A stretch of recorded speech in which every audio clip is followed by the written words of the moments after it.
Kapanapanabik ang mga next coming episode dito sa Prinsesa ng City Jail dahil sa dinalaw ni Onse si Princess dahil gusto ng lalaki na una siyang mabungaran ni Princess pagkagising nito. At sa pangungumusta ni Onse kay Princess ay naikwento ng babae na malaki ang naitulong ni Charlene sa hospital na sinagot lahat ng mga bayarin at pati dugo ni Princess ay si Ma'am Charlene ang nag-donate.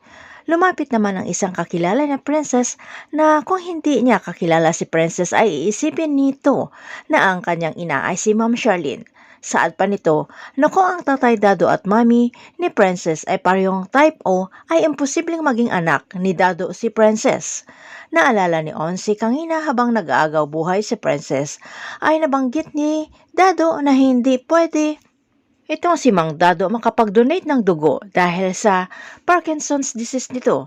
Pero sinabi ni Onsi na may narinig siya na sa sobrang desperado ni Mang Dado ay sinabi nito na pupuntahan umano ang nanay ni Princess. Samantala, biglang napadalaw si Charlene at Raymond sa bahay ni Divina.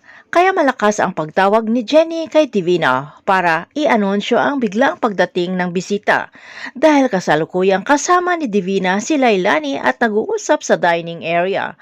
Pagkarinig ni Divina sa sinabi ni Jenny ay dali-daling pinatago nito si Lailani para hindi malaman ni Charlene na nasa pamamahay niya si Lailani. Samantala, hindi mawala sa isip ni Princess ang naikwento ni Onse tungkol sa narinig sa kay Mang Dado na balak puntahan kanina ang totoong nanay ni Princess. Kaya nang nagdalaw ang kanyang ama ay tinanong ni Princess ang ama kung si Nanay Lope ang totoo niyang nanay. Sasabihin na kaya ni Mang Dado ang katotohanan dito kay Princess na si Divina umano ang totoo niyang ina.